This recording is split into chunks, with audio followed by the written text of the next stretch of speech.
अरे बहू, ये क्या? सुबह सुबह इतना सज धज कर इतनी महंगी साड़ी और सारे गहने पहनकर रसोई में बर्तन धो रही हो क्या गया है तुम्हें? साड़ी खराब नहीं हो जाएगी? और घर में कौन सोने के गहने पहनकर घूमता है भला? सास सुनंदा जी ने अपनी बहू कोमल को टोकते हुए कहा। मम्मी जी, घूम कहाँ रही हूँ, मैं तो काम कर रही हूँ। आपको तो ऐसी ही बहू पसंद थी ना, जो इस तरह से तैयार होकर रहे, घर के सारे काम करे। तो बस आज से मैंने फैसला कर लिया कि मैं तो ऐसे ही घर में तैयार होकर रहूंगी। कोमल ने मुस्कुराते हुए जवाब दिया। अरे तो इतने महंगे कपड़े और गहने पहनकर काम करने की क्या जरूरत है? और भला ऐसे कपड़ों में और गहनों में तुमसे काम हो भी कैसे रहा है? बेवजह नुकसान करवाएगी और कुछ भी नहीं। सुनंदा जी ने समझाते हुए कहा। नहीं मम्मी जी, ऐसा कुछ भी नहीं होगा। आप परेशान मत होइए, मैं बहुत कंफर्टेबल फील कर रही हूँ।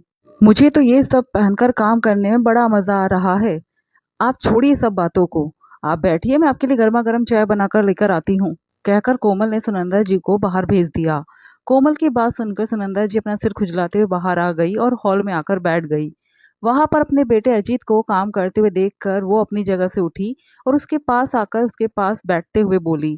अरे अजीत, ये क्या हो गया है बहू को आज? लैपटॉप में काम करते हुए अजीत ने सुनंदा जी की तरफ देखा और कहा। क्या हो गया मम्मी, सब कुछ ठीक ही तो है? अरे क्या ठीक लग रहा है तुझे? तूने बहू को देखा नहीं है क्या सुबह से?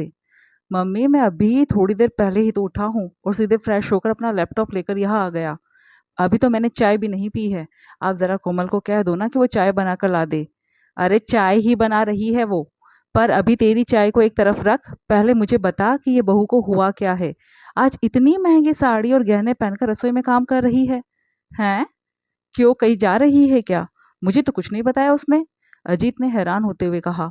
मुझे क्या पता, मुझे भी कुछ नहीं कहा उसने। सुनंदा जी ने भी अजीत को जवाब देते हुए कहा।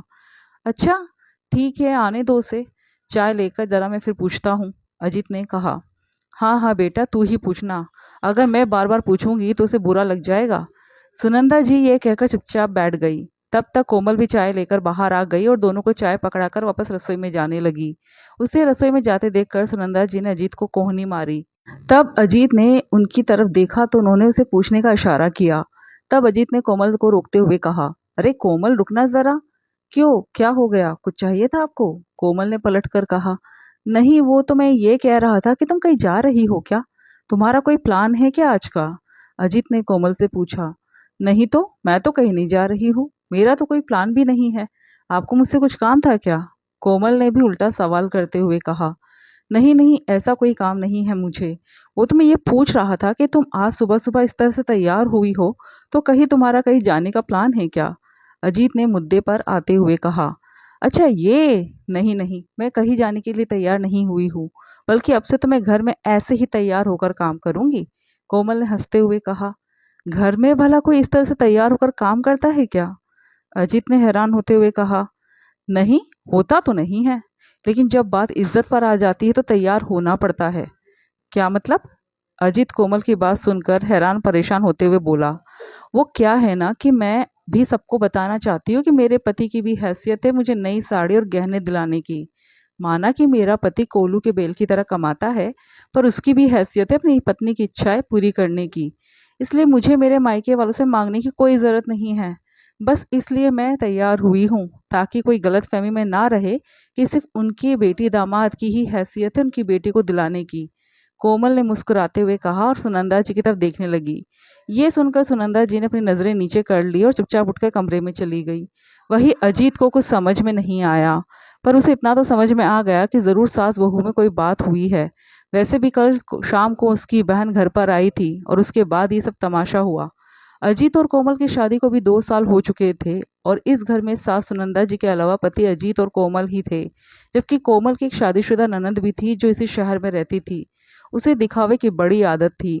आए दिन किसी न किसी बात को लेकर के वो कोमल को ताना मार ही देती थी, लेकिन हर बार कोमल नज़रअंदाज कर देती थी। लेकिन कल शाम को तो बात बढ़ गई। हुआ यूं कि कल भी ननद जानवी अपनी मम्मी से मिलने के लिए आई हुई थी और हर बार की तरह अपनी साड़ी और गहनों का दिखावा कर रही थी। देखो मम्मी, ये साड़ी मुझे आपके दामाद ने दिलाई है, पूरे 8,000 रुपए की है। वो मेरे लिए खासकर दिल्ली से लेकर आए थे। और फिर कोमल की तरफ देखते हुए बोली। अरे भाभी, ये क्या सिंपल सी शिफॉन की साड़ी पहन रखी है तुमने? कभी थोड़ा बन ठन कर भी रह लिया करो। हमेशा ही ऐसे सिंपल सी साड़ियाँ पहनकर घूमती रहती हो घर के अंदर। दीदी घर में भला कौन इतनी महंगी साड़ियाँ पहनता है, घर का काम भी तो करना पड़ता है। कोमल ने जानवी को जवाब दिया। हाँ तो भाभी आप कहना क्या चाहती हो, हमें घर का काम नहीं करना पड़ता है क्या? अरे नौकर चाकर लगे हुए हैं तो क्या हुआ, हमारे पास भी 10 काम है। जानवी ने थोड़ा नाराज होते हुए कहा। अरे जानवी मैंने ऐसा कब कहा, मैं तो सिर्फ ये कहना चाह रही थी कि इतनी महंगी साड़ी और गहने पहनकर घर में भला कौन काम करता है, और मेरी तो इन सब चीज़ों की आदत भी नहीं। कोमल ने समझाना चाहा। अरे आदत नहीं है या आपके पास है ही नहीं ये सब? भाभी ये सब तो बहाने हैं। अब देखो ना, मैंने ये गहने पहन रखे हैं तो ये मुझे गहने मम्मी ने दिए थे, ऐसे ही आपके माता पिता ने भी दिए होंगे आपको। और रही बात महंगी साड़ियों की, तो जब मेरा भाई मुझे विदाई में महंगी साड़ियाँ दे सकता है तो आप उनसे इतनी महंगी साड़ियाँ नहीं लेती होगी, मैं तो ये बात मान ही नहीं सकती।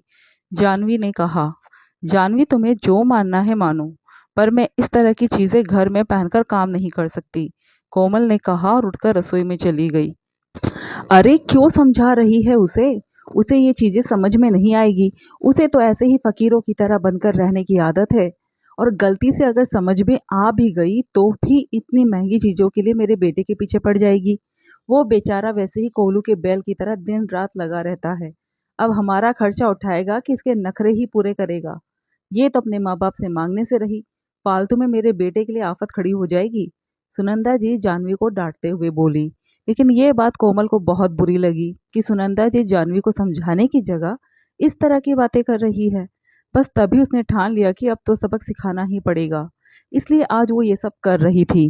थोड़ी देर बाद अजीत के सामने ही कोमल सुनंदा जी के कमरे में आई और बोली, मम्मी जी, वो जो आपने शादी में सोने का हार चढ़ाया था ना, वो दे दीजिए।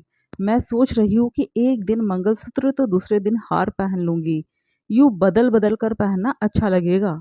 सुनकर सुनंदा जी चिढ़ते हुए बोली, बहू तू पागल हो गई है, भला घर में कौन इतने महंगे महंगे हार सेट पहनकर घूमता है?